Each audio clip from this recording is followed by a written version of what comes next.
The Nerd Chat, an Xbox podcast. Is a podcast celebrating all things gaming, food, and the good old days. Hosted by three BFFs, Daddy Dewally, Chipotle Bear, and Bubble Boy and Seven. And new intern, X-Bacon Gamin'. This is Cortana. And remember, don't make a girl a promise if you know you can't keep it. As always, Spartans, see you online.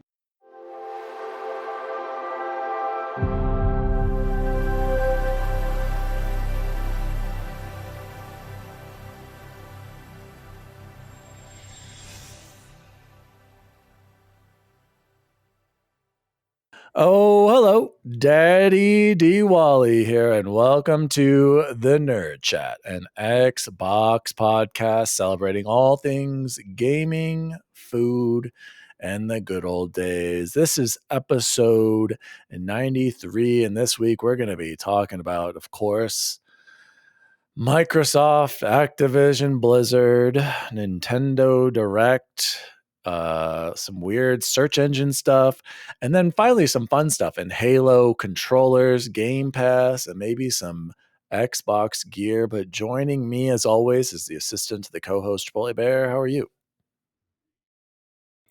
I'm doing great, man. It was a crazy day today at work, like the day itself. Other than that, things have actually been going pretty good, man. And man, I'm excited to talk about gaming. I'm excited to talk about a show we've been watching, and I get back into Hi-Fi Rush. I know Bacon finished it. Like, man, dude, for as much as last year was real dry, it's too much. It has been it's crazy. We're a month in. This is crazy this year, so I'm this great. Is crazy. And joining us is making his return is the assistant to the co-host with the most hideous color combination I've ever seen on any jersey ever.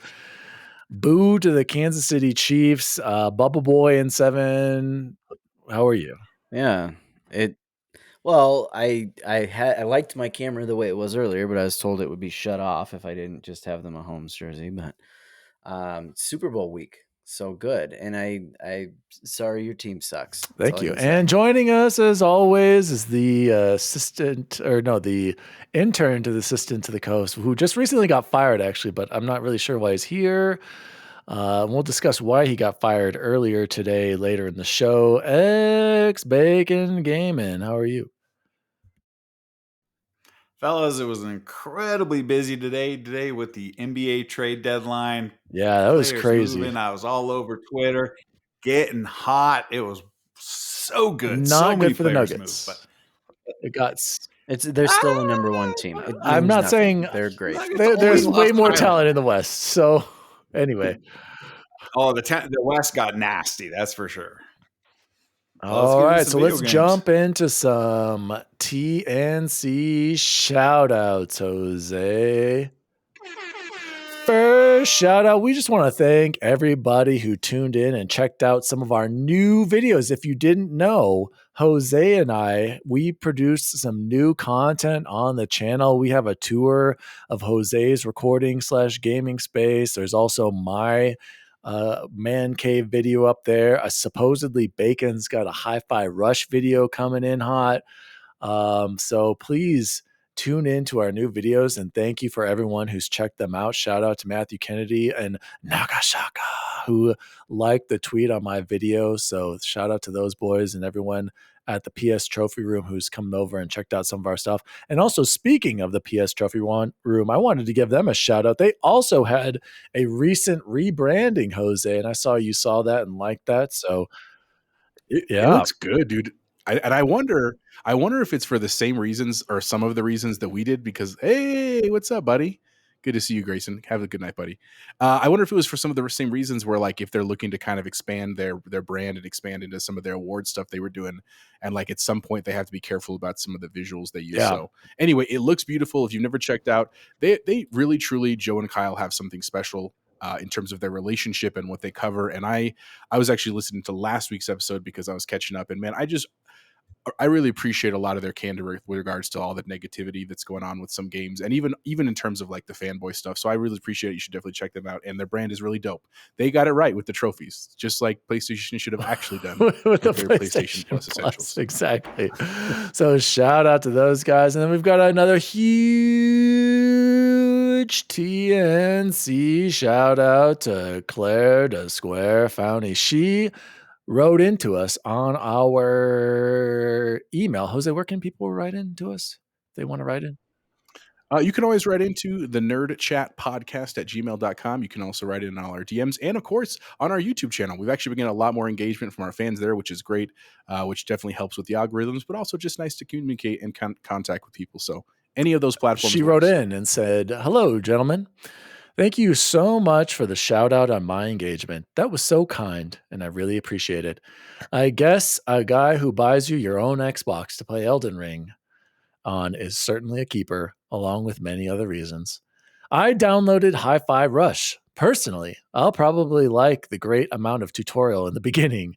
AA game mechanics typically take a minute to pick up. Is that okay? As game mechanics, typically, I was like, she knows what a AA game is. My gosh, Claire.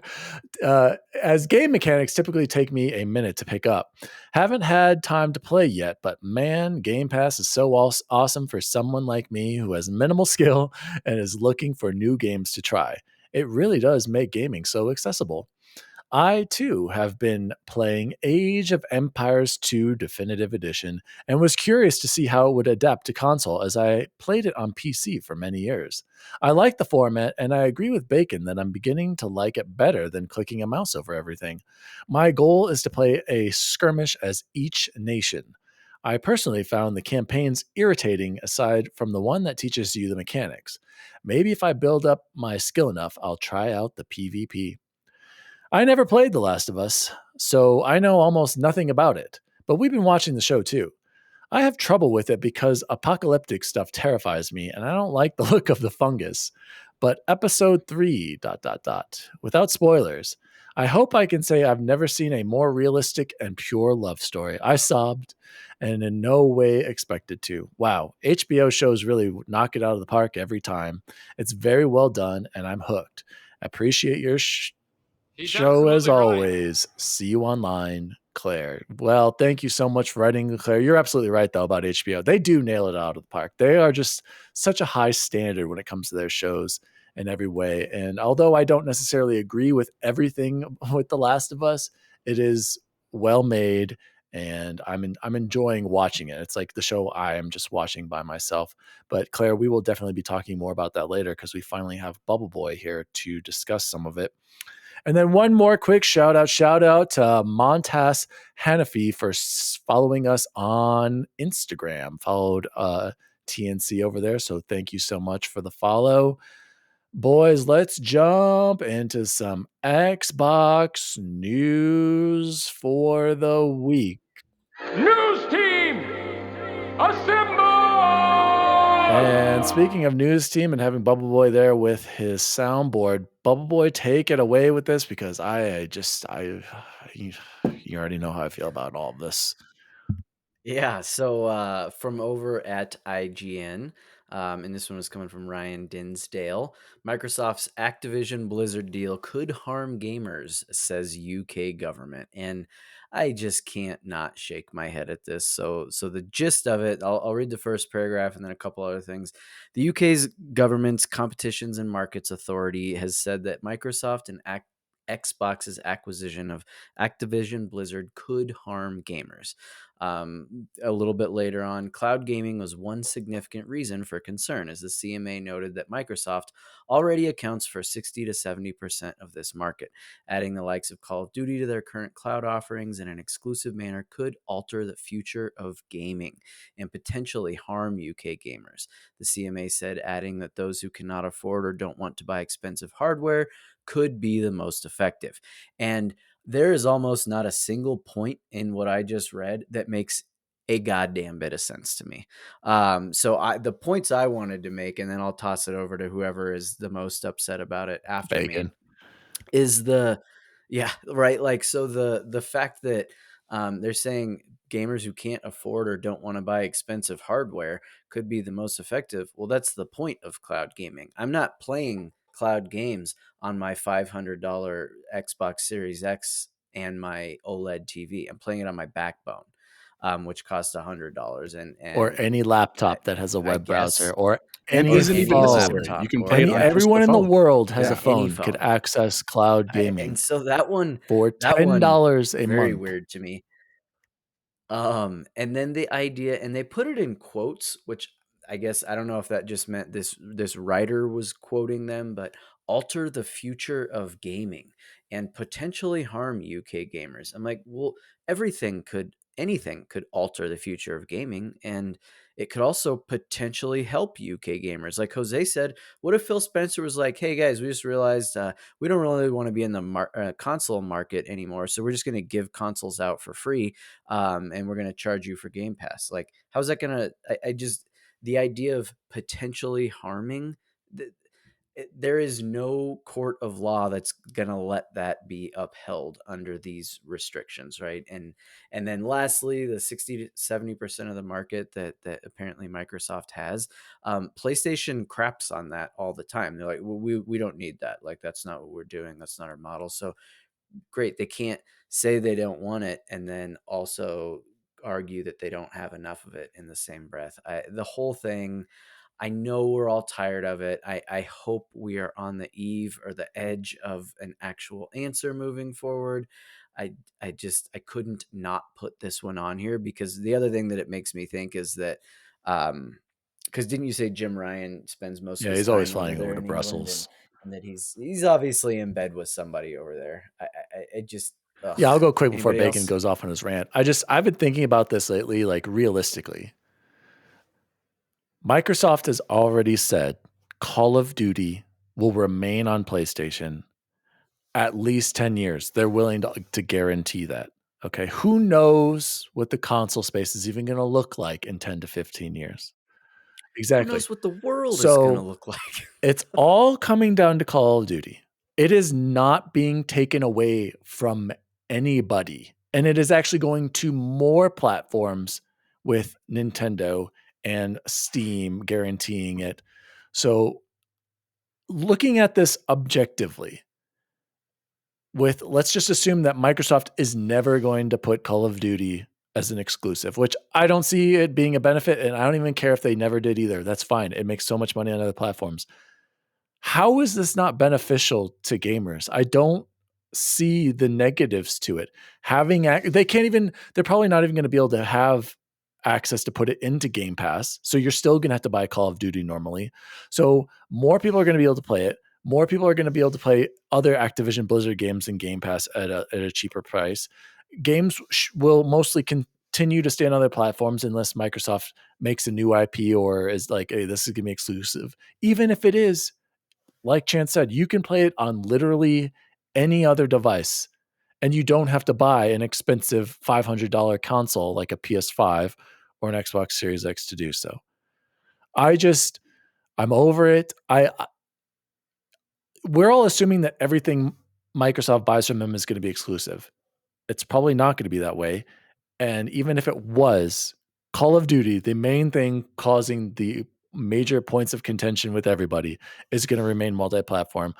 I just don't get it anymore. I'm tired of this. And it would be much worse, actually, in my opinion, if this deal doesn't go through.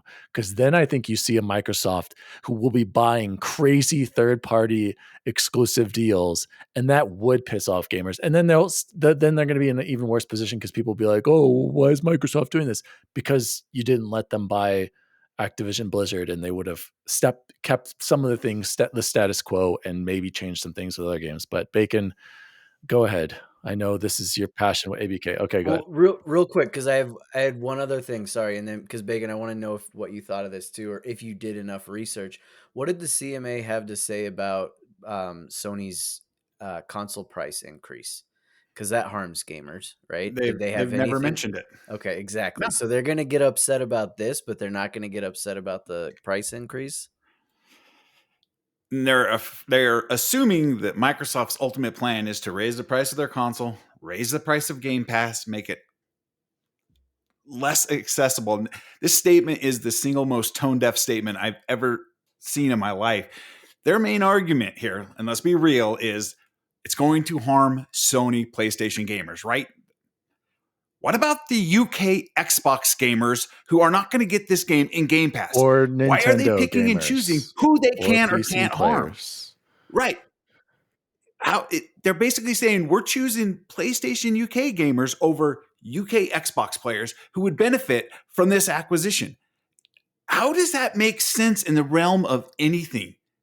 No, we choose PlayStation. So Xbox UK gamers, you're just out in the cold. It is absolutely absurd to me that this is their statement. But I watched an interview with Bobby Kotick the other day, who has basically stated that Sony is no longer returning their phone calls nor Microsoft's phone calls.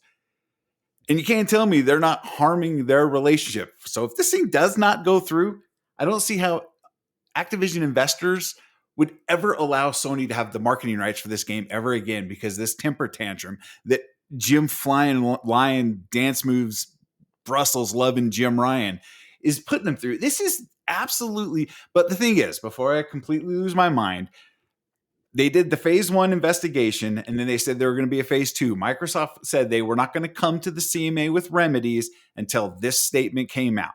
Now, this statement is based off of no remedies, no 10-year contracts or anything offered up. So while I'm infuriated with how bad this thing is written, now Microsoft can say 10 years, we're not raising our price of the Game Pass. We're offering it to these people, these groups, this group, that group.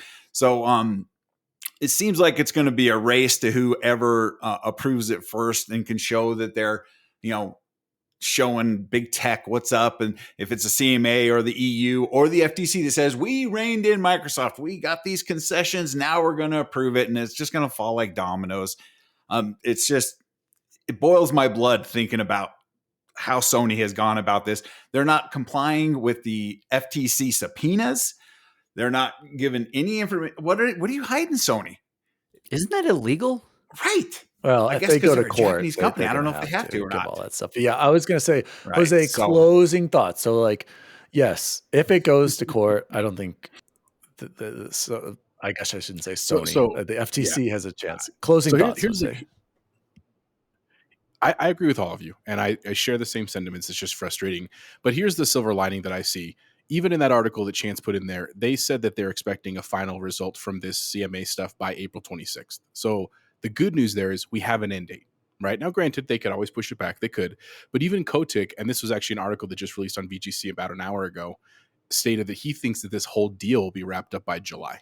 He's like, I think what we're finding out is it's kind of like, have you ever had an argument with someone who you knew they were wrong, and for a while it was actually a good back and forth, and then towards the end they knew they were losing, and so they just started being absurd, where they were just like, you're stupid, and you're like, okay, but that's not an argument, let's talk about it. And they're like, oh yeah, you're mean, you don't like lemons, right? Like they just got crazy. That's like what's happening here, where like they won't return anyone's call, they're forbidding their executive team from making calls, and really, like Dan said and Bacon alluded to, it just takes a judge to be like, so you want to deal with Call of Duty? And they're like, yes, sir, we offer 10 years. And they're like, do they offer you 10 years? And they're like, well, yeah, but we just think it's going to be bad. And like, but they offered you 10 years. Okay, you're out of here. Like, I mean, it's going to be that simple, I think, when it comes down to it. And Bacon, I agree with you. I know you talk about Hogue. Shout out to Hogue. I was really looking forward to hearing his kind of play-by-play, because he does actually know this world. And unfortunately, that's just not the case. But he's doing better, which is great. But I think the silver lining here is that despite all the craziness, we're getting somewhere, right? It's better than all of last fall, where we were just like, we hear news and it was like nothing was really founded. It was just conjecture everywhere. So overall, man, I think there's silver lining here. And the good news, the best news, is we still have a lot to play before July. So, we got plenty to keep us busy in the meantime. So yeah. Let us hope the next time we talk about this, it will be something substantial and we can move on. Next story for the week. Nintendo had a direct, and we are going to talk about some of our reactions to was that today or was that yesterday? Yesterday's Nintendo Direct. And also, guys, I just wanted to get your quick reaction to 122 million Nintendo Switches have been sold. This puts it as the third best selling console of all time. How is this possible, you guys? How is this happening? Oh, I believe it. There's more people buying them how? now. Why? and Who? it's First of all, who doesn't have a Switch at this point? I mean, 122 million. Second of all, I mean, I don't have one either, and I'm like, do I need to get one? Apparently, because how this No, and this is think more about, than PS. and maybe one of you is a closet Avatar fan, but Yeah. Avatar is the Oh. best-selling movie of all time, right? And what that doesn't mean anything, Oh, does you're it? right. Like, I mean, it means it means something. it means it was the highest grossing movie. Doesn't mean it was good. Doesn't mean the Nintendo Switch is good. It just means people spent a So lot when of the money Switch on came it. out, did you see this kind of success, Jose? No. So here's short answer, no, I didn't. But to be fair, that was because of what had happened with the Wii U, right? So like you have to, historical context, the Wii was an incredibly popular console because it was in the era It we were wasn't getting even that into the good, though. PS4 and no, it wasn't. But again, you're it's apples and oranges here. It wasn't good from the like pro gamer space with these hardcore titles, but it was great for like a family who doesn't know about gaming, a kid who wants to get into gaming, right? Because the parent goes to the store. Are you going to spend $250 on the Wii? Or are you going to spend $400 on the other consoles? Well, probably the $250. Oh, and grandma can play. Oh, and it's Jose, physical, and we're all losing the weight Switch- together. Like You're saying a Wii? I was talking. Okay. I was talking about the Wii. So I'm saying, but I'm saying, Did anybody actually lose weight with that thing? no, but it's about the public. I mean, maybe a couple people did. Jared, the Subway guy, but like it was about the context. So then when the Wii U came out and it was basically a giant disaster, like it was supposed to be this huge thing and it was terrible. The Switch seemed like a floundering idea. But I think this is just my quick humble opinion. I think the reason why the Switch did so well is because it captured the mobile market before there was a mobile market. Right. So like you talk about the era of like the Vita, you talk about the era like that I was would argue that the Vita even though it's was a already PlayStation thing. a very good and competent system. I played the Uncharted on it. It's But it incredible. was also much more Was it expensive and there much more- weren't much nearly as more? many I don't think it titles. was. And so anyway, the long story short, I didn't see the Switch being as big. Here's the end of the day. I love Nintendo. Granted, I'm an Xbox guy now, but I still have a lot of love and respect for Nintendo. And I'm with you, Dan, that I think some of these games are just overhyped nostalgia because we just love them from when we were kids. And when we actually play them, we're like, okay, it was cool, but like I'm back to my other games now, but I still applaud them. I don't have a Switch anymore. We sold it because we bought an Xbox Series S for the girls instead. But I would be lying if I didn't see like some of these and I was like, ooh, like you know what the craziest one is? And we're going to talk about all of them. Was the Game Boy, the like Super Mario They're gonna Land 2, just the 6 milk and golden drain coins. Jose in every That way they was, can, right there. Get you on that. I don't have one. I got rid of it. I'm just saying like that in of itself, Exactly. that one title would have been making me Did you like, see that, Jose? ooh, maybe I need a Bubble Switch. Boy And Vita launched at $250, so less expensive than the Switch. The Switch is $299, still is $299. No, I was talking about the Wii at the time. You though. said the Wii, this not the launched Switch. the Vita was too expensive when it launched, and it was less. You're right. I was wrong, but I'm saying they also didn't have the catalog that the Switch had immediately. You know what I'm saying? Like, that's just my opinion. Who knows? I'm not an analyst. I'm just a dude in my basement drinking a beer right now. So anyway, do you have Bacon any Chance, what thoughts, do you Bacon, think? or do you want to move on to actual games that were announced? Well, I was talking to my little brother about this last night, who's apparently a huge Switch honk, and he is utterly geeking out about Zelda. And I was trying to tell him that there's more technology in his iPhone than there is in that Switch. And I said, you just get a backbone. You already have Game Pass. He just won't budge. He not flinching at the price of that game at all. He's $70, no achievements. No, it's just if I bought two Switches, and I've played less than 50 hours combined on both of them, sold them both. I had a Steam Deck and I sold it. Mobile gaming is probably just never going to be for me. My biggest problem with the Switch has always been the graphical fidelity. I spent $1,600 on a 4090 to play max frames and all that. So I'm a different kind of person. I just look at the Switch and the FPS and the graphical fidelity, and I almost like I lose my want to play it. I love Mario. If they came out with a home console with 4K like the olden days and gave you an option, you either buy the new Switch or you buy the powerful home GameCube console, I would buy the home console. Right. I would buy it in 2 seconds and be playing Mario like I was 9 again. But it's just I don't ever want to knock Switch fans, but they are a loyal bunch, man. They will go to war with you. So good on Nintendo. They've been doing it I mean, longest, I think that's summed up You summed it up best right there. So Nintendo fans are just loyal, and maybe we're just not the audience. I think we've said that multiple times. I mean, we're clearly not, but like, there's a part of me that wants to play this new Zelda because I did play Breath of the Wild, but I also thought Breath of the Wild was overrated, empty, and some very questionable gameplay mechanics in that game, like the stamina bar that would always run out too quickly, the breakable weapons. But did anybody have any games that piqued your interest at all from the announcement? So I'll just go through them really quickly. We got another what is it called? Tears of the Kingdom trailer. Hey, we're just going to reuse that world and put you in the sky. So it's going to be another open world with nothing going on. People were losing their minds for Metroid Prime Remastered, but I hear like, how well does this run? Again, this game is super old. Did they actually do anything besides upscale it? I mean, I'm happy that there's new controls. Like, I'm not gonna lie, like this interests me, but it's $40, guys. This game is $40, and it's not like a remaster or remake like Dead Space, where you can clearly see the production value put into this. This looks like a port with some upscaling. Then we've got Pikmin 4. Hey, I mean, I've drafted that. I know it's coming out, so that's good for me. That's it's on my fantasy critic league. That was the biggest news for me. Splatoon 3 is getting an expansion pass. I hear Splatoon is cool, but the online is really not that good. Then, like Jose said, we've got Game Boy and Game Boy Advance, which is cool, but I mean, cool. Advance Wars has a release date. Samba de Amigo Party Central got a trailer. Ghost Trick, Etrian Odyssey is coming to Switch. And anybody have any reactions to this, or were you just kind of like, that's Nintendo? Besides, I guess just Jose. Go ahead, Bubble Boy.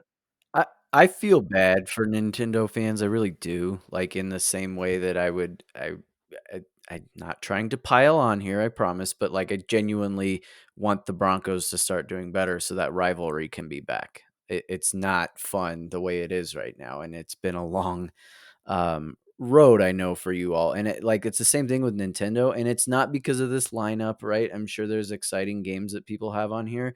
I genuinely feel like Nintendo has a blatant disrespect for their very, like you said, loyal fan base, and they continue to show it, in my opinion, by the way that they put Backwards things out like compatibility and this, remaster, right? And milking them. what they're saying, yeah, what they're saying is like, it doesn't matter. We're gonna just keep putting this stuff out there because you all are gonna just keep buying it, right? It's like the same. It reminds me a lot of the Monforts and the Rockies.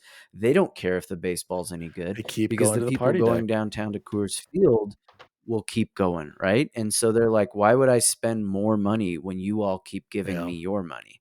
It is And true. That's a good point, that's Chance. just Like, you're absolutely right. Like, there's no reason that the Metroid game should be $40. That should be like 20, 25. The Game Boy stuff, it could have easily been a free, like, hey, it's, not shadow drop, what's the word?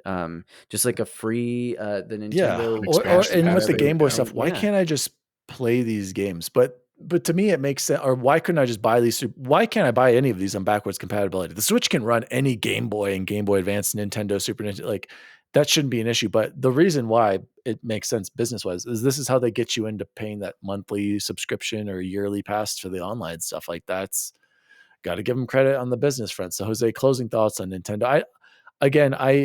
Nintendo. I mean, I've got a Super Nintendo right back there. That got me into gaming. I love Nintendo, but for some reason, when I see this stuff, it just doesn't appeal to me. Even Breath of the Wild, like, that game's gonna be empty, and people are gonna praise it like it's gonna get tens. And who drafted that? Was that you, Bacon? Like, it's just, and it's not. We're gonna play it. Someone's gonna play it and be like, dude, there are so many other games that do everything about this better, like Elden Ring. Like, I'd even argue that some of the open world Assassin's Creed. I remember I played Breath of the Wild, and then I played Assassin's Creed Origins right after. And I'm like, these games are incredibly similar, but Assassin's Creed Origins is so much better, and for so many different ways. And Jose, closing thoughts. I think you hit the nail on the head there, Dan, and I'm going to parlay into what you said. The truth is, these are just not games for us anymore. And anyway, there are adults that are super into them, and again, good for them, man.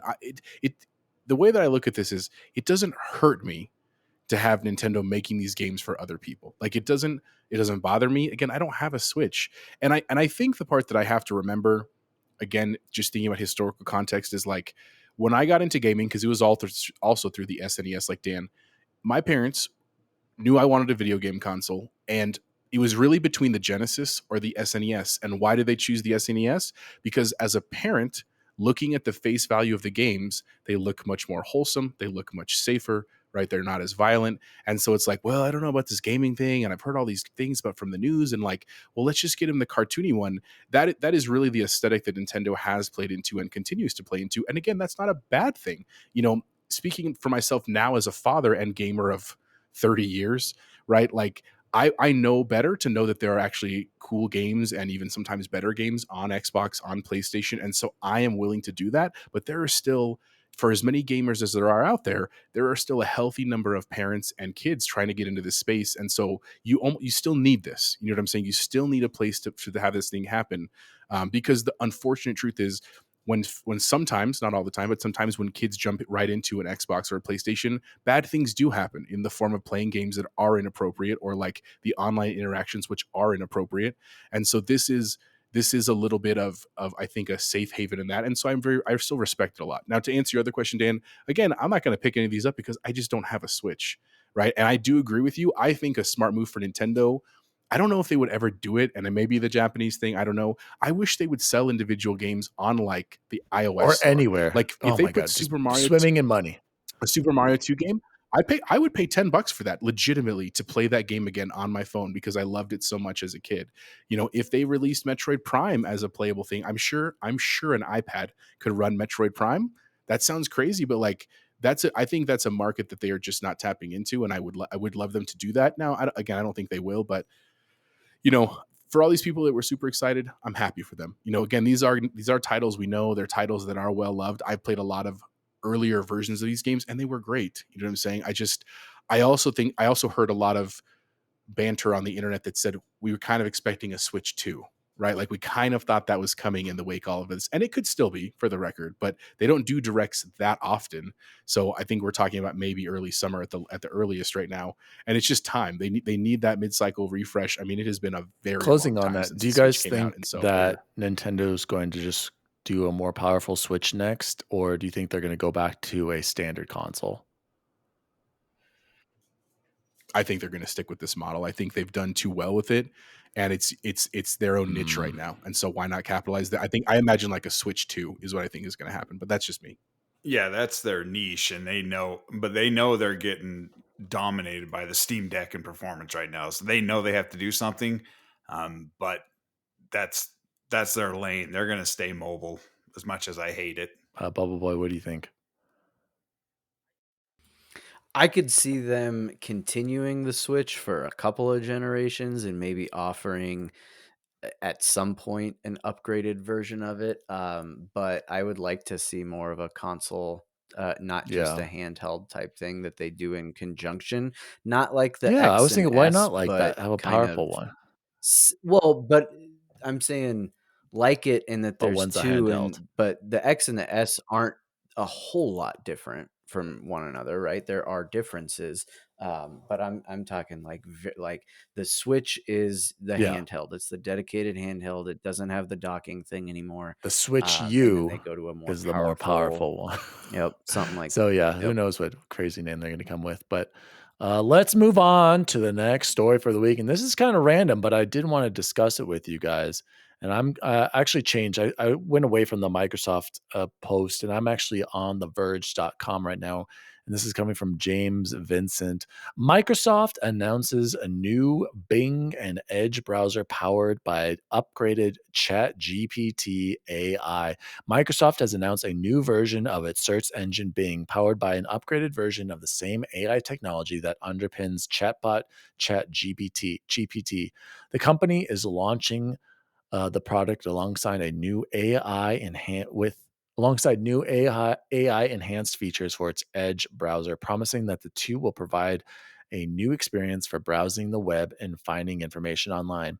It's a new day in search, said Microsoft CEO Satya Nadella in an event announcing the products. Nadella argued that the paradigm for web search hasn't changed in decades. He's got a point. But that AI can deliver information more fluidly and quickly than traditional methods. The race starts today, and we're going to move fast, Nadella said. Most importantly, we want to have a lot of fun innovating again in search because it's time. Microsoft says these features are all powered by an upgraded version of GPT 3.5, the AI open AI language model that powers ChatGPT. Microsoft calls this the Prometheus model and says it's more powerful than GPT 3.5 and is able to answer search queries with up-to-date information and annotated answers. So I wanted to bring this up because, guys, I'm not gonna lie, I have no idea what any of this is. Jose, Bacon, can one of you please explain to me like I'm five? I remember somebody sent something about, I think it was Snelling in the nerd chat, about how are we going to combat Chat GPT in schools and all this stuff. And I was like, what the heck is Snelling talking about? Jose, take it away. What is going on with the search engine? So to answer a couple of small questions, and then we'll get to the big one. So ChatGPT is a modern, relatively new AI bot, if you want to call it that, program that has come out that it basically helps generate text, and it's freeware, meaning that you can, like, anyone can download it, anyone can play with it, and that's actually by design, because the goal is that by getting people's input and gathering people's feedback, that it gets better and smarter. That's like what machine learning is. And I, all jokes aside, I know we joke about like Skynet and the end of games, end of days, and stuff like that. I mean, it is a little bit, to be fair, but as an example, my one of my calculus teachers, his name's Mr. Muldrow, he's a fantastic dude. He actually made a whole poem about calculus on ChatGPU, and by made it, I mean he literally went to the search engine and said, "Write a poem about calculus," and the bot wrote this like literally like 4 stanza poem about calculus that was made pretty much perfect sense, Tying which into is that, insane. I saw Jez Cordy, Windows guy. He asked the thing to pray, to say a prayer for him. I read the prayer, insane. Like, it has how it had such a good concept of what a pastor would say to somebody who says, "Please pray for me." I was like, "This is incredible." I even texted him like, "This is impressive." And then I also saw somebody saying, "I'm resigning." Oh, it was Tom Warren, I think, said, "I'm resigning. Please write a letter of resignation because AI is taking over my job." And scary how this thing wrote it. So sorry, go ahead, Jose. No, you're right. And here's the fundamental, like, basic of how it works. So for many years, for literally decades now, when you go to any search engine or in any program, the way that search works is what's called Boolean search. It's very old, and it basically is fundamentals of like character recognition and the use of like quotations and hash marks in your string, like what you're typing in to get you an answer. So for example, like if I go to Google and I say, like if I'm trying to solve a problem on my Mac and I say like shutdown error 501 video issue, right? What I'm doing is I'm trying to feed information into the search engine so that when it goes onto the web, it's looking for error codes for Mac computers that are causing issues with video, and then it's giving me those results. And sometimes it works pretty good. I mean, truly it does. Google is a pretty awesome algorithm, and it's obviously gotten better over time. And anyone that's tech savvy enough to know how to work with some of those Boolean strings can manipulate it. So like you guys might know the trick where if you need a specific term to show up in what you're searching for, you put it in quotes, right? Like that means only give me things that have specifically that word in it. Or like if you want 2 words, you put the 2 words with the plus sign in the middle, and then you get that kind of stuff. Like that's how search works. What is different about AI and machine learning is that instead of having to use those Boolean things, the computer is using all of the known information on the internet and everything you feed it to develop better models for giving you responses. And so here's how I can explain it to you that will make a little bit of sense. There's a lot of these really cool things that are actually for like drawing right now. Like if you go to YouTube and you type in like AI generated logos, it is actually pretty scary how good it is. I saw this example in Discord where this guy used this bot and he basically said, "Give me a logo for a coffee company named Wolfman Coffee, and I want it minimal." And literally within seconds, there were pretty cool examples of these like werewolves and stuff that looked like a Guys, how do Starbucks you logo think and our stuff. nerd All chat completely logo was created? AI. I assumed you did it in Microsoft Correct. Paint over 18 hours. And it is really cool stuff. And I, the hard part is it's not perfect. And even some of the logo stuff, a lot of the text is really messed up. So even though the visual aesthetic looks good, you still have to have someone who's tech savvy enough to go in and edit it visually and that kind of stuff. But it is definitely the wave of the future. And the concern that I think Snelling brought up is a very valid one in school is like, if you've ever heard of photo math, Bogus was talking about it.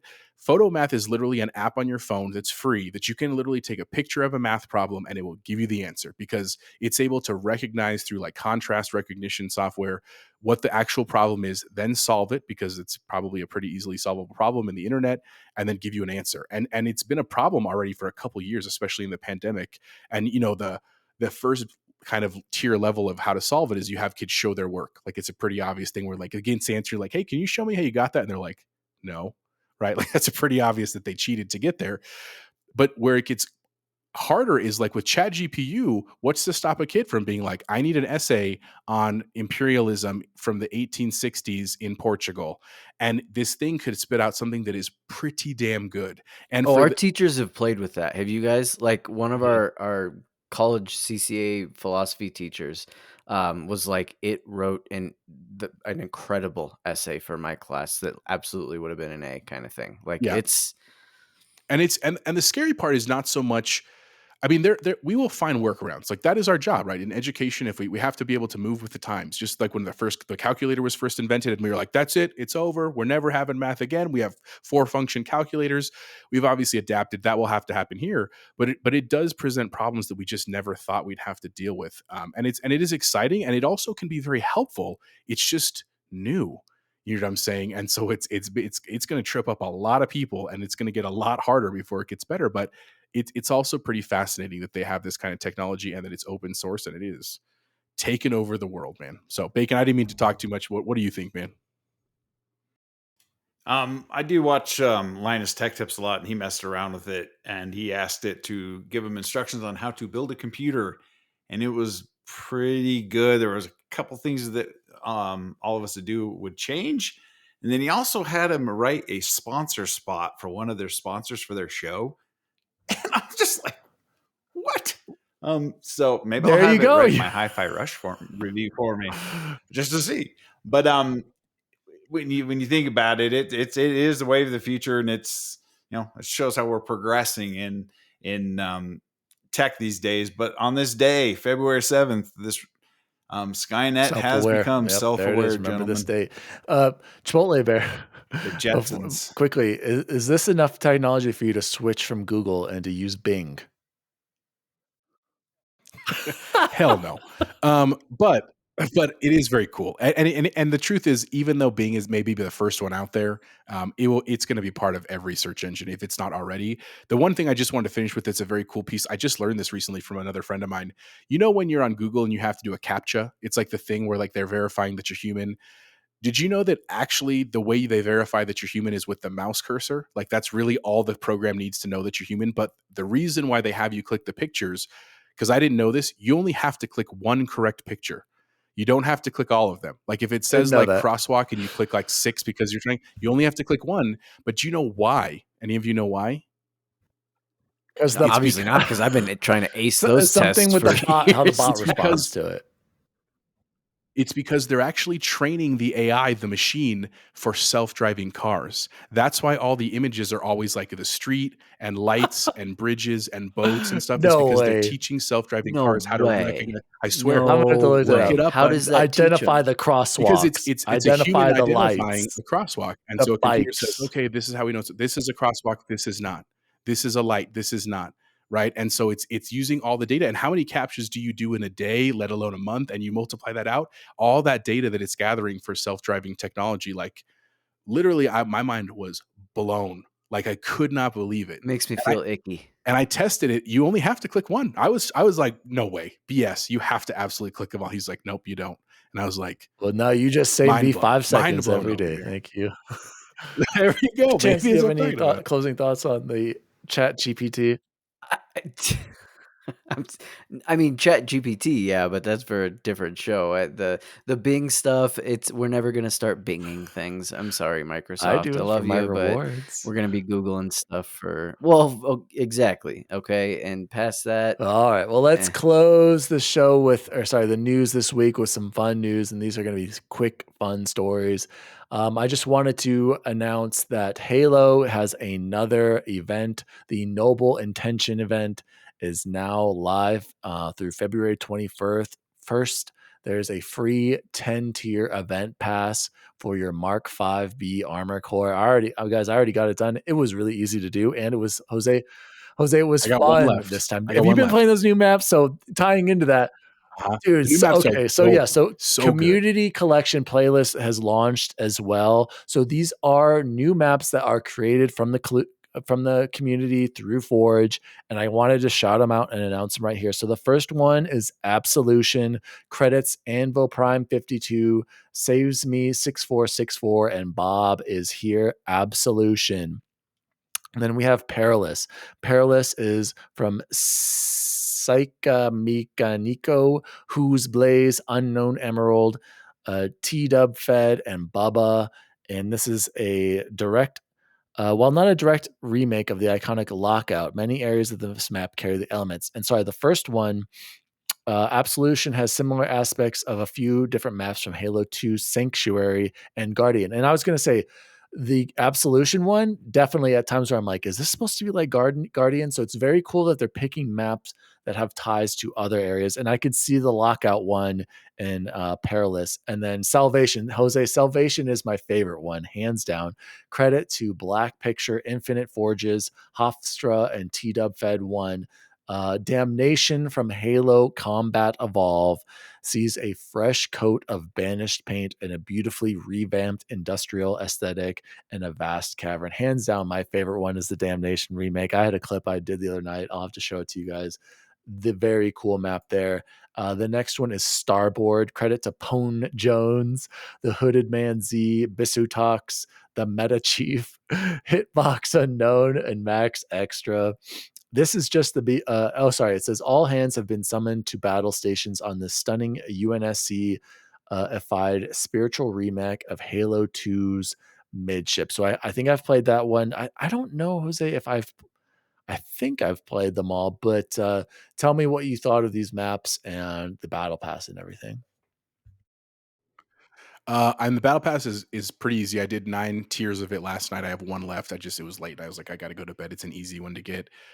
My favorite is actually the Perilous Really? one, because it's basically like 2 levels and stairs, and just like I played Domination on it, and it was like fun to bounce around and move, and people were like taking shortcuts. It was awesome. I do like Salvation too. I played a lot of that map. I learned that one the quickest in terms of where the guns were and stuff like that. I don't love how vertical it is. That's my It's only so complaint, good. because like you're shooting straight up and down a lot. But dude, I will just say it makes me really a little bummed that we didn't have more maps faster in Halo, because like having the 4 brand new maps to just start jumping and playing on, and I still like the other maps So too. fun. It A was just blast. very, Yeah. it was truly exciting, and I was like, oh, I Yeah. don't know where to go, and oh, I'm getting destroyed over here. But then you'd figure some stuff out, and you go on a couple of these like streaks and stuff, and I guess what it made me hope is that whatever we move to, if we truly move to Unreal 5 for whatever comes forward with Halo, whatever comes down the road, I hope that they have Forge ready to go at launch, because I think that could solve a lot of problems, because literally these were community created. And the truth is, when you play them, it is Yeah. unbelievable how good they are, just in terms of structure, how they look, how they play, the extra environment. Like, they look legitimately like they came from 343. Straight up, they do. So I give a huge plot to them. It's super fun. If you have not jumped back into Halo, it is well worth it, even just to Bubble check out these Boy, 4 maps. you probably pass on this, or I mean, I eventually hope to. My backlog is absolutely atrocious right now. It's just growing and and growing and Bacon. growing. I was actually thought about inviting you. Then I this was so much fun. It was almost to the point where, sorry, Bacon. I think I was, but I was like, I was just having so much fun. I just kept playing map after map. Jose, I like what you said though about how these do feel like they could have been made by 343. They play incredibly great. My only critique though is on the Damnation remake that I was mentioning. When you go through that portal, there's like a weird delay. You don't just like automatically go through it. You kind of like push up against it, You have and to there's like a wait there for split second before it second. takes you over. I'm sure that's something with the Forge, and I'm sure it can be tuned. But that was my only critique of all of it. So Bacon, will you play this at all, or are you gonna jump into Elder Scrolls Online with me or Destiny 2 for our online multiplayer? Actually, I'll probably play that tonight. It was a lot of fun. Really if you played it, so, I will play with you. It I'm is really cool with those maps. Okay. Me too. Okay, let's close. Or no, next story. And guys, these controllers. So Journey to Deep Space with the Stellar Shift Special Edition wireless controller from Daniel Ruiz over at Xbox Wire, guys. I have to say, this controller is a banger slanger, and this might be my new favorite. I tweeted at Xbox saying, like, please add this to the Elite Series 2 and a normal design lab. This controller is incredible. I wish it was just a little bit more purple than blue, but maybe it's because of when the light's reflecting on it. It is super cool. And I didn't see, do you get this special dynamic background when you get the controller? Oh no, I think I'm gonna have to buy it then. Anyway, so there is a new controller. Daddy Diwali is probably gonna have to buy it because you know what? This might have to be Maddie's controller. She likes blue and purple. Those are her favorite colors. I'll say I'm getting it for her, but for real, it's just gonna be for me and to get that dynamic background. And then Bubble Boy, tell me about this mystery bag bundle on your favorite store. Yeah, the Xbox Gear Shop has a new item, and for $59.99, you can buy a mystery bag bundle that comes with one collectible, one t-shirt, one pin, and one keychain. I'm certainly not going to ask you guys to all buy it, but I do think it'd be really fun if we all bought one and opened them on air together, and just to see like, hey, who got what. And I, especially since I just won all that fantasy football stuff and still have a little cash, Maybe I you think should. I have there we to. go. Yeah, I think I have to buy this. I'm a I little hope you get a worried grounded that I'm gonna t-shirt. get like, well, that's what I was gonna say. Like, there's like, No offense to of the grounded. 100 t-shirts, like 95 of them are awesome, and I just like, I have this horrible feeling that I'm gonna get the one terrible one. But I still, You know what's gonna happen? You're I gonna get a love these Pentiment one. kind There we go. That's what you're gonna. yeah, which would actually be pretty funny. I'd be like, okay, where's the camera in my house? But Or well, I already know where best all of case, you them get a are, Hellblade one. That'd be cool. right? And it would just Yeah. Another be, it's really Halo one. exciting. And I'm You're pretty the sure gambling I man, need to so it do only it. I makes think sense to get one. exactly. I'll do it. I'll do it with the chance. I don't have Awesome. enough. I don't have enough memorabilia, so I might as Awesome. well And try there, it. and it says if you buy it, they'll start shipping out Ooh. tomorrow.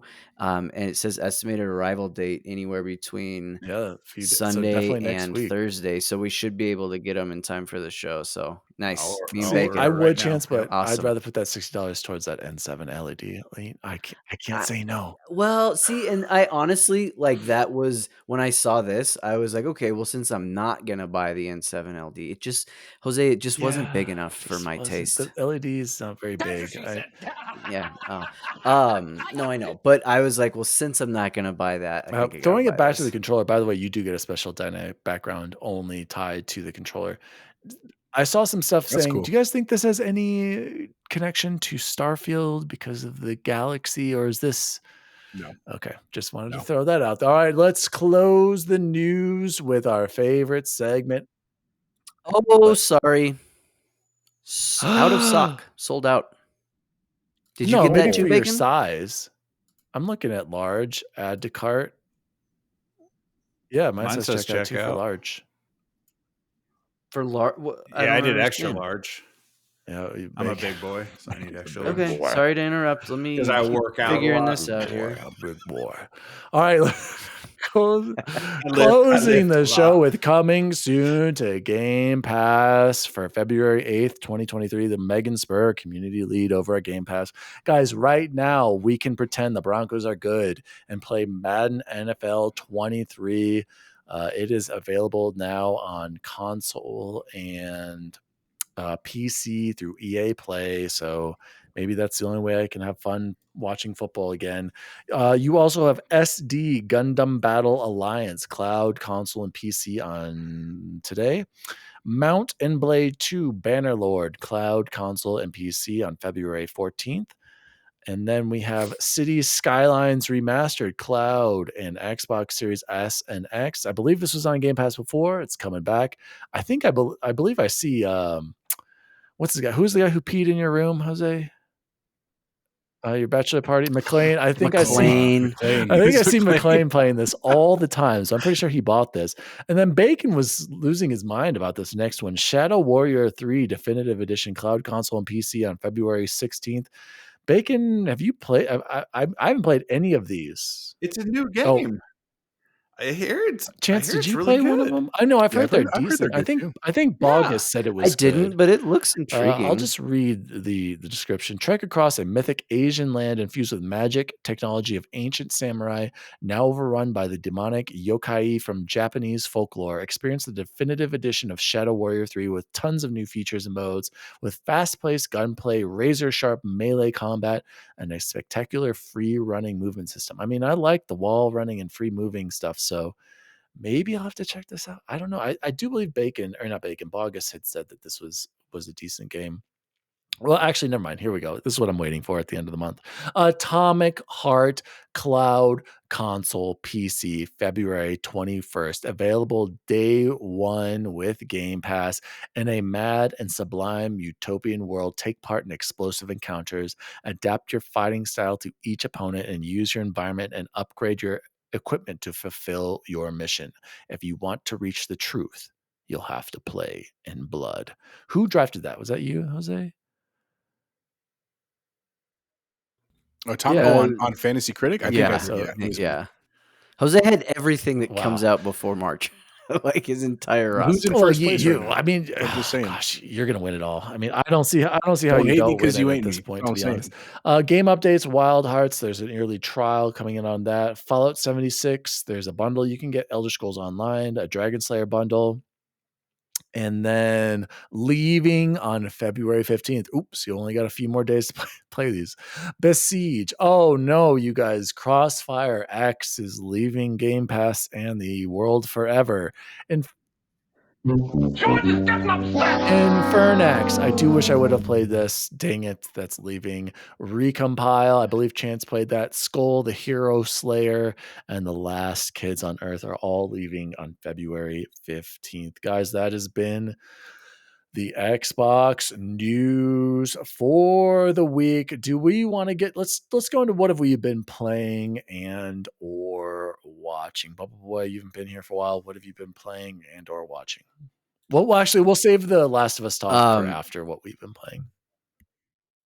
Okay, so we started Limitless, which is that show with Chris Hemsworth on Disney Plus, and it's fascinating. If you like him at all, or just want something a little bit different, it's incredible. We've really enjoyed that, Ashley and I. Been playing Dead Space. Just finished my New Game Plus run tonight, so all I have left to do is the Impossible run. And it was fantastic. That game I loved. It deserved the 90, I think, that Jose got for it on our Fantasy Critic.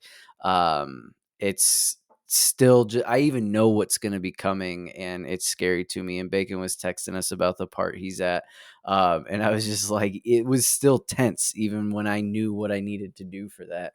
It was still tense. So I've thought it's been really, really well done. Probably, if I had to pick between that or the Resident Evil 2 remake, I'm going with the Resident Evil 2. But I loved that we live in a world where I got both and got to enjoy both. And then also trying to get through pieces of Hi-Fi Rush.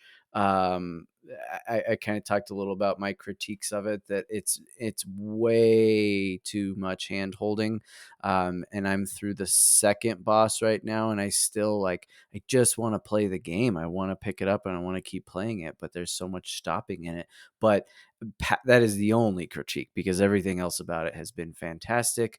And then finally, I am very close to getting my 1,000 out of 1,000 on Vampire Survivors. Very cool. I'll jump in here because I've also been playing Hi-Fi Rush.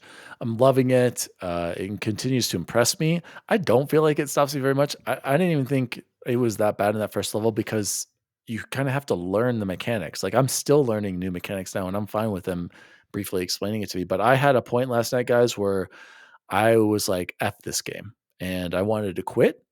And I almost did rage quit last night. I texted Bacon late last night. You fought a specific boss and you have to parry the entire time, basically.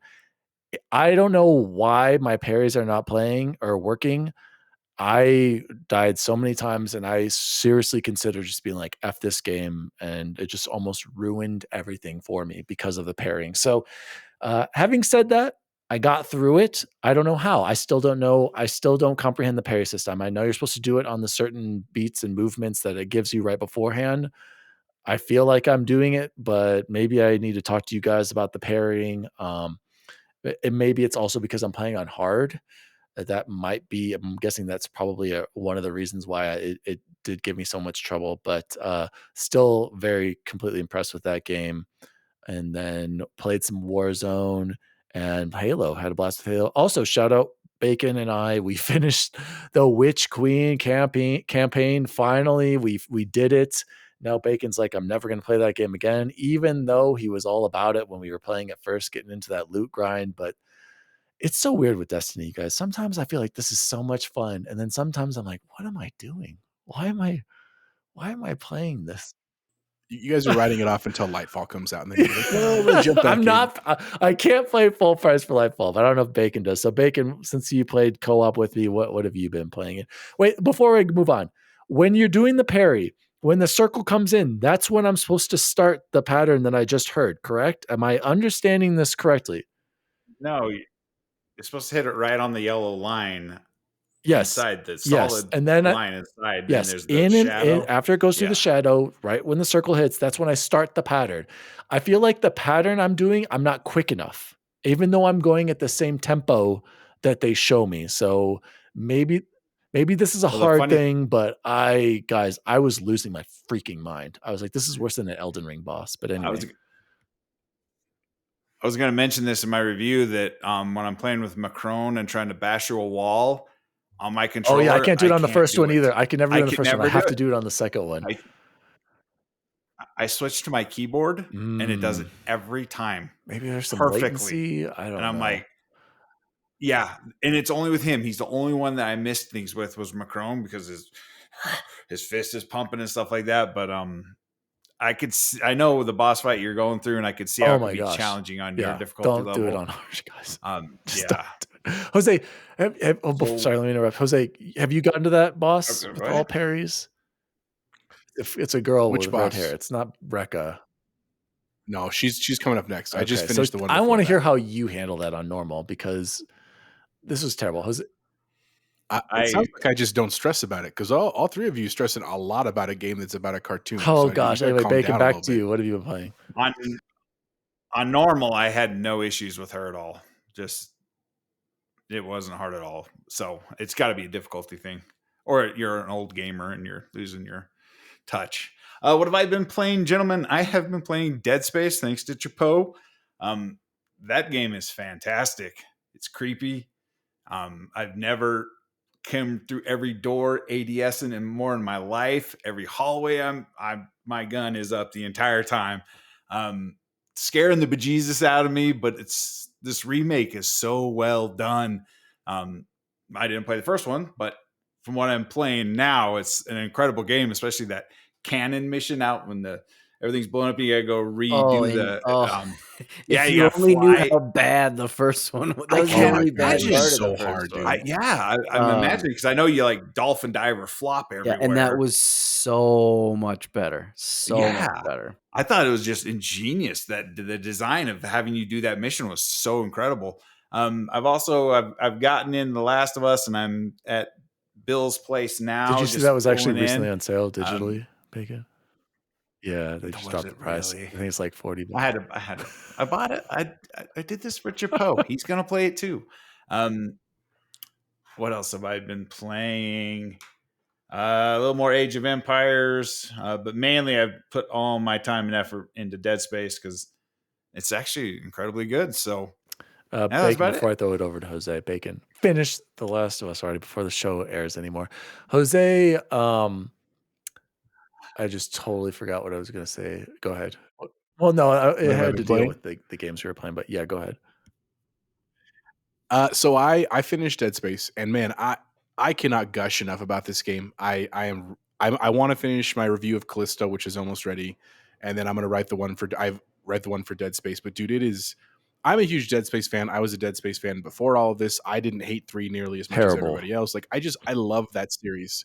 Um, but man, I cannot state how good it is. Not just as a super fan, but like it is truly an incredible sound design. It's absolutely gorgeous. Bacon has hit it on the head that like it is one of those games where it's like Resident Evil, where you're just like you see zombies and monsters everywhere that are dead, and you're just like, I don't feel like they're dead, and it's just like a high stress thing the whole time. And most of the time, they're actually dead, but they do it just enough where you think it's dead, and then you walk, and then it's up in your face. And to be fair, I played it on normal. I mean, I probably could have played it on hard and pass it because again, I know the story, I know where to go. I finished the game with so many extra like credits and nodes and stuff like that because I just didn't need it. The plasma cutter is the only thing I powered up besides the suit. That's all you need. But it is. But I had such a fun time, and I think they did such a great job. Shout out to Motive for they redid in just enough of the game to get rid of those crappy parts like we were talking about with Bacon with that boss and some of the outdoor stuff where you were in 0G and just really cleaned up some of those controls. They didn't change any of the story, which is great. Like it was a fine enough story. For the record, I am probably not going to go back and play the new game plus like Chance did. Shout out to him because like I actually watched the ending just to watch what it was, and I appreciate it, and I think it's really cool that they added it. I just have so much other stuff that I want to play, and there's too much coming out. So right now I'm not going to go back. Plus, I wanted Bacon to play it. But for those of you that don't know, if you're like kind of on the fence, it is worth trying. And if you can't find a friend to share the cost and you each try it, it is truly one of my favorite games. It's so well built. The level design is incredible. They just did such a great job with Dead Space. I can't gush enough about it. But the other things, I've been back to Hi-Fi Rush. I just finished the second boss, Hanzo or Fonzo or the green-haired guy, whatever his name is. Isn't that the third boss? And I really just Rekka's Rekka was second. Oh, third boss. I actually enjoy the humor of the game. Yeah, underrated. I just think they did a great job of writing it. What I think has helped me, Chance, because I actually agree with you a little bit there. I was stopping for a lot of stuff. Like, I think it's funny, the stuff the robots are saying, but like, I didn't really care that much. I'm just starting to skip them now. And the only frustrating mechanic I think about the tutorials is that like I learn a tutorial and I'm like, cool, got it. I practiced it. Good. Thank you. And then I go around the corner and there's another robot telling me the same thing again. And I've just learned like, stop talking to that guy. I don't have to talk to him. Like I already know the move. But really loving that. There's an achievement for talking to all of them. I know, but that's a U3 problem. That's not my problem. So I really do like it a lot. I want to finish it ahead of the 21st, which I'm sure we talked about with Atomic Heart because I really want to jump into that. My goal is to get through Hi-Fi Rush and South Park by the 21st. If I can get through those two, I'll be great. The one fly in the ointment to that is Ashika Island comes out next week, and I definitely, again, I do want to jump into that. Playing Resurgence was one of my favorite times on Warzone with all the boys. So that's what I've been playing, man. In terms of watching, other than what we're going to talk about shortly, we've been watching Succession on HBO. It's been out for a while. Pretty good show. It's a pretty slow burn, but it's fascinating. It's just kind of about the lifestyles of like the ultra rich and famous in New York and stuff. And we've also been watching. We started Poker Face, which is on Peacock, and I forgot the name of the actress in it, but it's an interesting story. And like, I don't like love it, but I kind of want to keep going. So maybe it's really good, but it's got an all-star cast. Like the first episode had like Adrian Brody and Benjamin Bratt and like all these really big names for the show. So anyway, that's what we've been up to, man. It's just a good time to be part of the gaming world. Jose, that Quartervals mask is really disturbing. Can you move that somewhere else? The thing looks like it's staring into my soul. So please remove that immediately. Guys, let's jump into the Last of Us discussions. We are 4 episodes through. I'm really interested to hear what Bubble Boy thinks about this because he's the only person here who actually played the game. And actually, you played both. I haven't even played the second one. I do want to say let's I'm let Dan not through start though, because episode he's the negative 4. you're not Nelly. through Just 4. so you know, I absolutely Where? didn't have What are time to you watch through? all of them. No, How many? Oh, 1. Oh, you have Bacon. so well, much good stuff coming, bud. Okay. let's calm down. The last one, nah, not very. I saw people being like 4 is incredible. I disagree. I think it's a great show. I think 3 is the Great best. show. But anyway, Chance, what did you think of the first episode? It's Pedro Pascal is a wonderful, wonderful actor. He crushed it. I think God, it's so hard. They're not going to win. It's one of those lose-lose situations in terms of making everybody happy. I thought the balance of the way it matched the game and the ways it didn't match the game was actually just fine. I'm not going to be like, well, darn it, they did too many of these things. I loved that meme that Pony sent us that had they're like, well, his sleeve wasn't rolled up in the game, so it's trash. Like, my goodness, people. They can't just do the exact same thing as the game.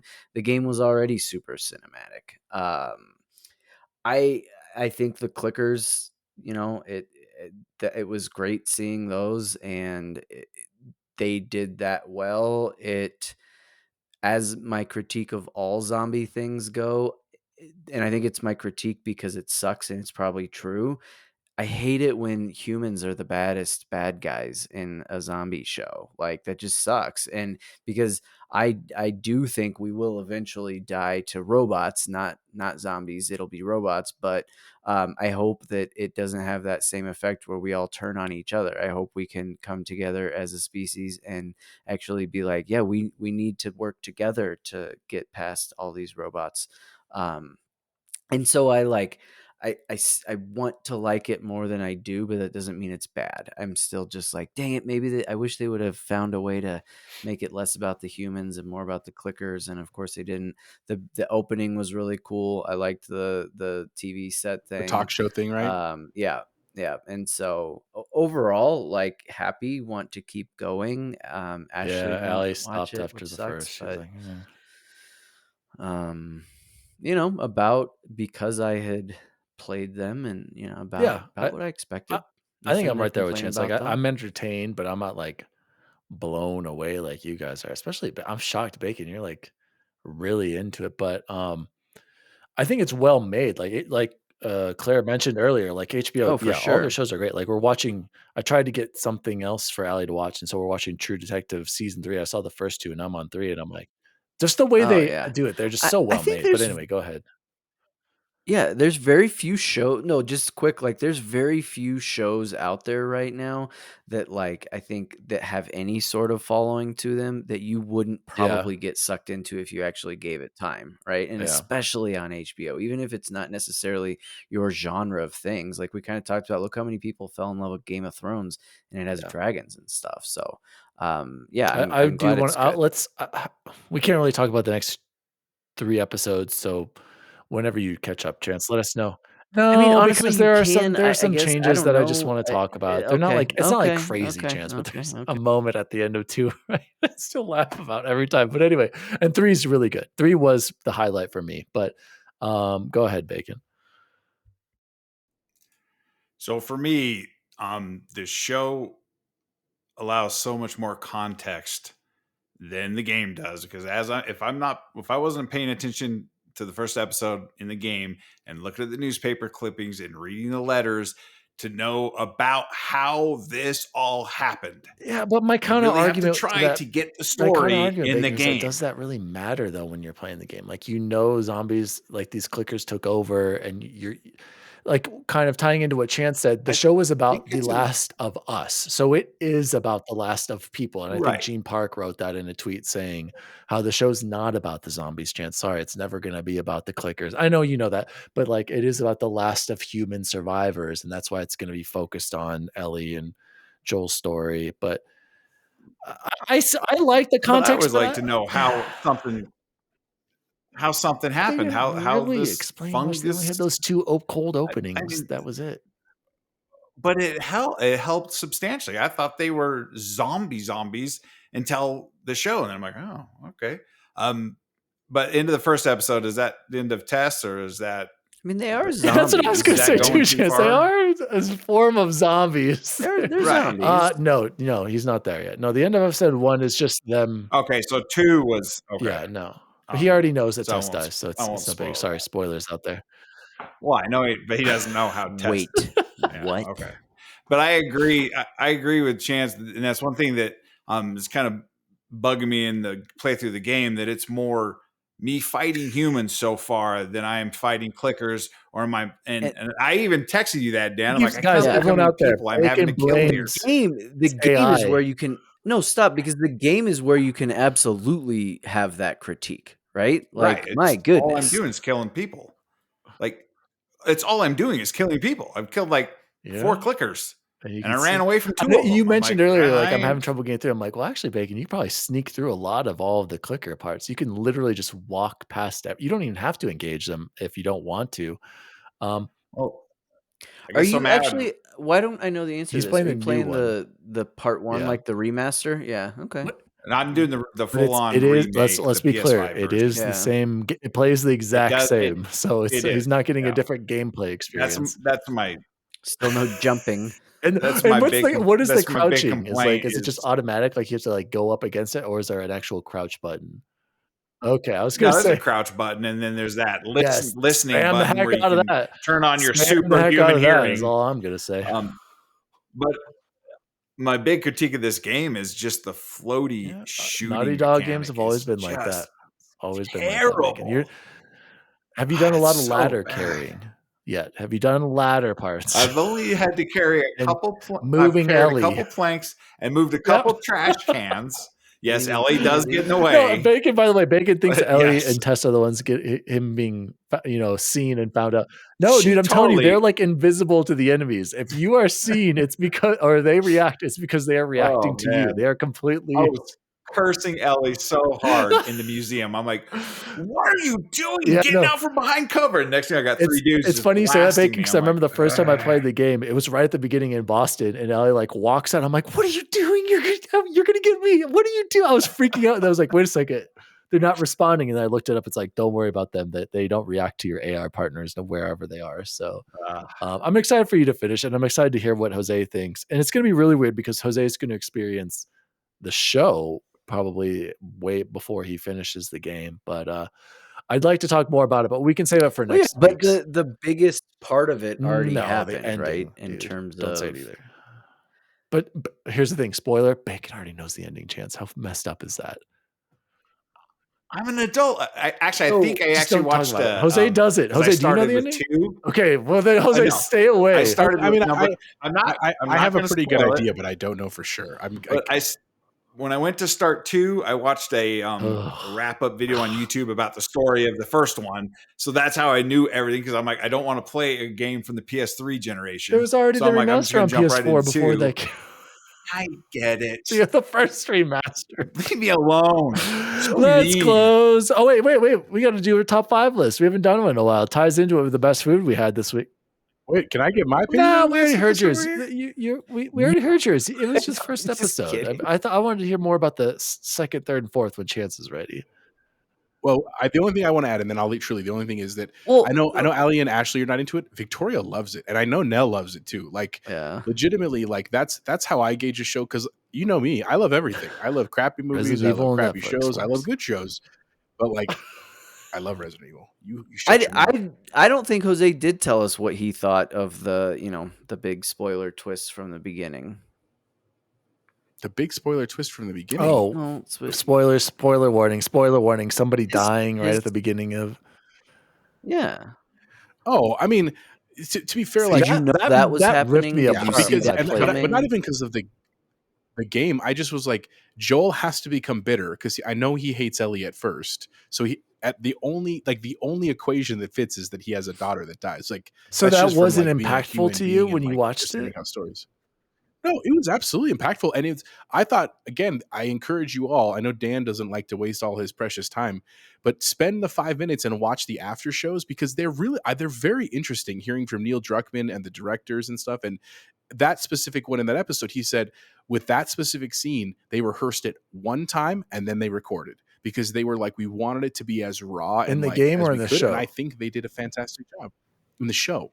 Like the actress and Pedro, again, who's amazing. He's an amazing actor, but like that's a big scene to be like, all right, one take, you ready? Yep, let's rock. To hit it on take 2, like that's pretty incredible. And so again, I encourage you to take that time if you have it. You know, if you don't have an extra 10 minutes in your schedule, you might need to rearrange some things. That's a Pop Tart reference for Chase. Speaking of Pop Tarts, perfect segue, guys. Let's go into a top 5 list. It's been a while since we did it. We are going to rank the official Nerd Chant ranking top 5 Pop Tart flavors. We will close off with Bubble Boy because he wanted to do a top 5. I'll go second to last, but we're going to start with X Bacon Gaming because apparently this man hates Pop Tarts. And this is why I fired him earlier today, because he said they were worthless and that he'd rather have donuts. He's only had 2 flavors in his life. He complained about them being dry. Like, what is going on? Quickly, I want to hear your caca list. I've had one flavor twice, and that is strawberry. So that's going to be number 1. So number 5, I'm going to go with s'mores. Would probably be pretty tasty because everyone loves a good s'more. Number 4, I'm going to go Oreo because who doesn't love Oreo? Number 3, I'm going to go raspberry because I think the berry will offset the dryness of what is Pop-Tarts. And then number 2, I'm going to switch up a little bit and probably go with fudge because I think fudge would be okay. My argument with Pop-Tarts is they're not very filling and they're dry. Do you place them in the toaster oven way better. Or the toaster?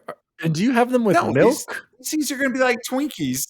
These things are going to be like Twinkies in the zombie movie. What's it called? Zombieland. It's what's going to...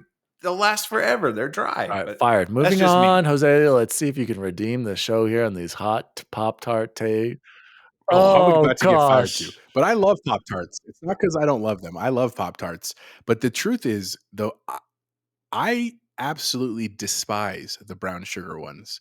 Absolutely hate them. Like, I think they're Tan's joking over there. That's because you're an idiot. They're terrible. They're terrible. They don't taste good. Whenever we get the like boxes of the multi-packs, those were always left over and they lasted so long in the pantry that we'd throw them away. Julio will back me up on this, my brother. Both of you, like straight up idiots. We hated them. Oh my. So my official ranking, I'm over here with bacon. I had s'mores at number 5 as well. I do like the s'mores, but again, I'd rather just have a s'more than buy that for like a breakfast food or a snack. Number 4, strawberry with no frosting. That's my number 4. No, okay? You're not allowed. I'm sorry. Both fired. Holy crap. No frosting, number 4? Rob. But here, I'm going to explain it. Give me a minute. Number 3, cherry with frosting. I think the cherry with frosting is pretty good. Number 2, blueberry with frosting. And number 1, the best one by far, is the strawberry with frosting. Classic one. It's the one everyone wants. It's the one everybody wanted as a kid.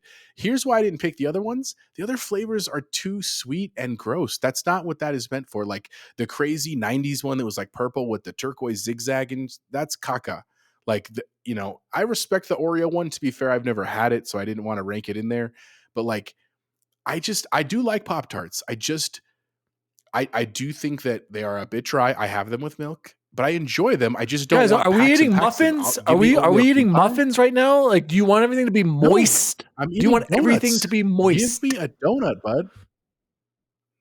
I mean, sure, why not? That's what she said. Donuts aren't dry. So that's my list right there. All right. Okay. These are donuts. Bubble Boy, please show me a ranking that's worthwhile. I will totally redeem this podcast, I think, here. Because I have to start out by saying the unfrosted ones are an affront to human ingenuity. They're an assault to my person. Idiot. I don't know why they make the unfrosted ones. I didn't know people bought them. I'm sorry, Jose. I feel very. To be fair, it was like it ranks at number 4 as kids, and he's buying generic Pop-Tarts. But it's because I would put that above the other caca flavors. At least the strawberry filling's good inside. I agree, Chapo. Okay, Chance, your please guns. tell me Thank your you, list. Bacon. Redeem this Okay. segment. Oh my god. Nightmare. So, I'm like, I can't even read words because what does that say on there? My brain is still with the unflavored and not the brown sugar. All right. So, cookies and cream coming in at number 5. Coming in at number 4, the chocolate fudge Pop Tart. Coming in at number 3, the wild berry Pop Tart. Coming in at number 2, the blueberry frosted Pop Tart, and coming in at The only flavor that matters. The only one I actually will ever continue to buy. Those other ones I had to try and remember and guess about which one was my favorite. The one that I could eat boxes and boxes of and will continue to eat boxes and boxes brown of sugar cinnamon. is the GOAT. Oh, I was going to say unfrosted cherry. No, just kidding. Frosted brown sugar cinnamon Pop-Tart is the only He's absolutely right, Pop-Tart. Jose. Oh my gosh. So here's my ranking also. Oh, yeah. Number I like 5, this raspberry. idea. I feel like this would be higher on my list, Chance, but I haven't had it in a long time. And I thought I bought it tonight, but I bought cherry. And cherry is not nearly as good. Yeah, it's fine. It was fine, but I was like, this is not raspberry. Number 4, this is a new one, the waffle. If you guys like Eggo waffles, this flavor is legit. It tastes it. I did. My mom had those. Number 3, confetti. Yep. You know I'm a funfetti guy, and I love the sweets. Sorry, Jose. I love funfetti stuff.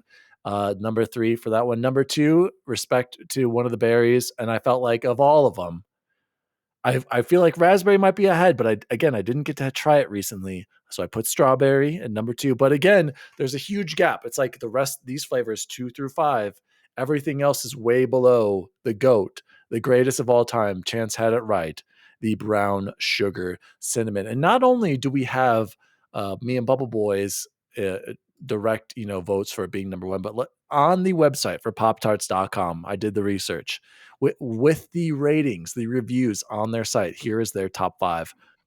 Number 5, blueberry at a 4.7 out of 5 with 174 ratings. Number 4, s'mores, 4.7 with 188 reviews. Number 3, cherry, 4.8, but only with 197 reviews. Number 2, strawberry, 4.7 with 375 reviews. So you see the jump right there. And then number 1, as rated on poptarts.com by reviewers who went to the website and put it as their favorite flavor, brown sugar cinnamon, 4.8 with 385 reviews. You heard it here first, you guys. That is the official Nerd Chant ranking of Pop-Tart flavors. And we all know, long live the brown sugar cinnamon. Hold on. We've got a call coming in. Call coming in right now. We're about to get yelled at. So much suspense. She's not going to answer. She knows I'm recording. Dang it. I wanted to get Allie's. I'm going to keep calling her. Guys, let's close the show like we always do with the best food we had this week. Bacon, take it away. What was the best food you had this week? Oh, my wife made before the show some beef enchiladas today. It seems to be a thing with us that she hits the Hispanic food, and it was very tasty. And I did sneak a couple red vines today from a friend, and that was pretty tasty. So contraband. Yes. That's about it.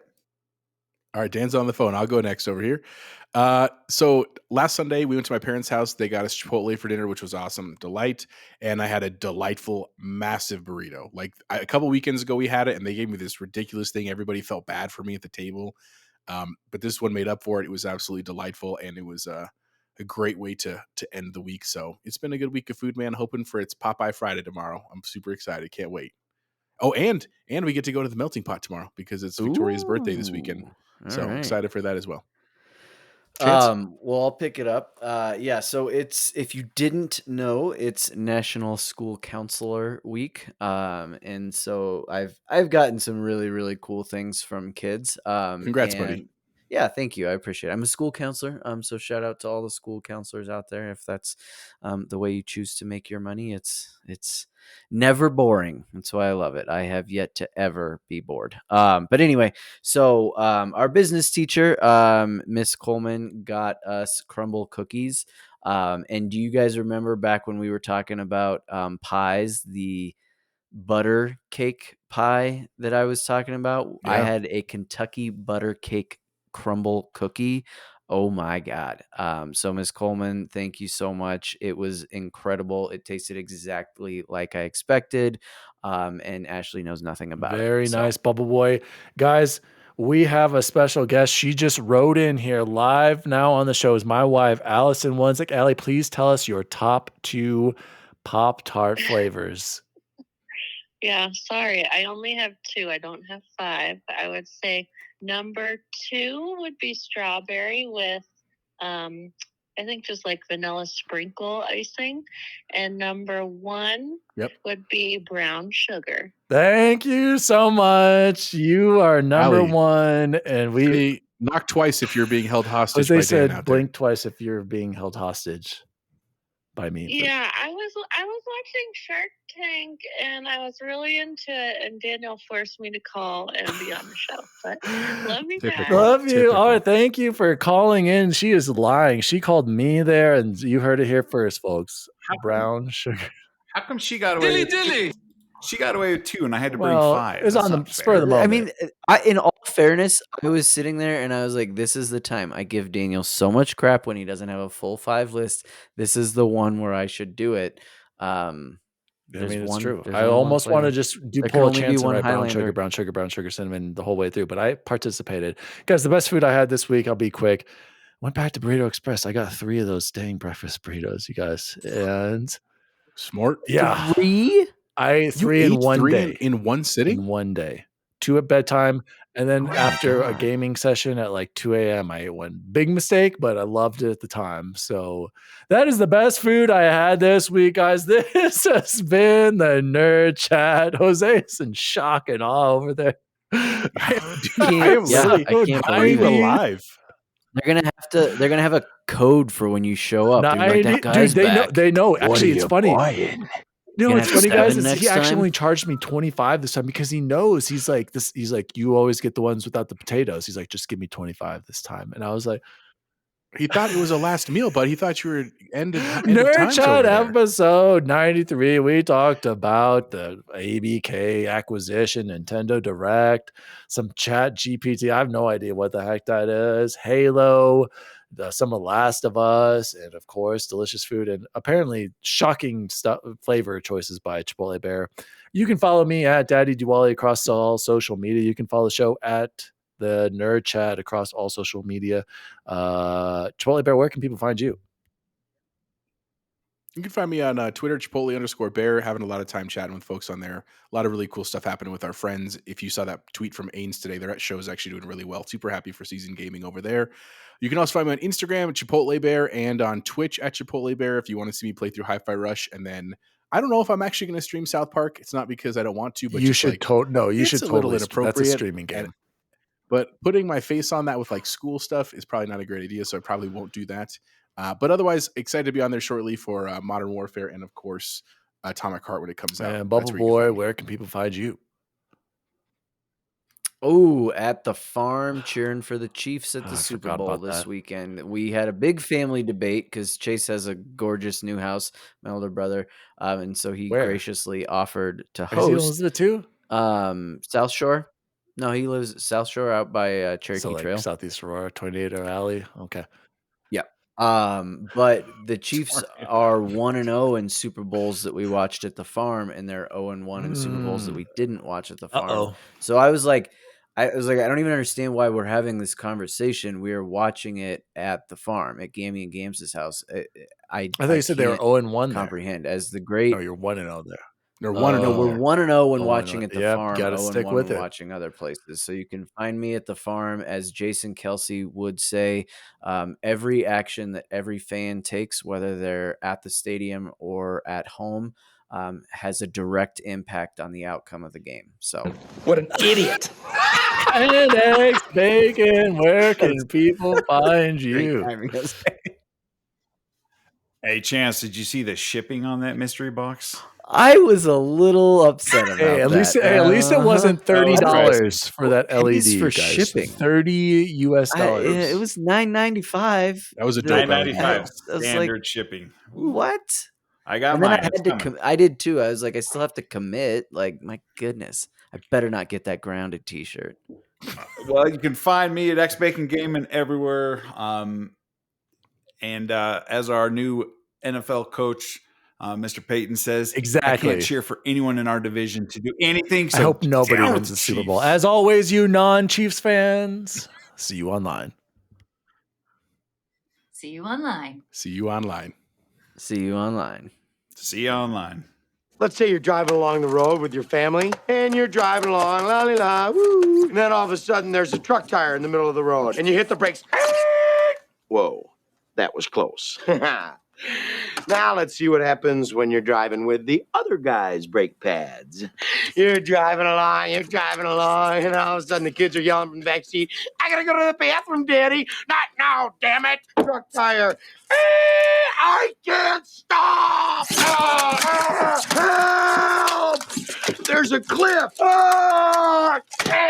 And your family's screaming, oh my God, we're burning alive! No, I can't feel my legs! In comes a meat wagon! Woo, woo, woo.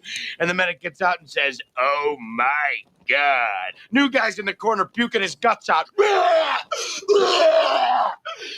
All because you want to save a couple extra pennies. The Nerd Chat, an Xbox podcast, is a podcast celebrating all things gaming, food, and the good old days.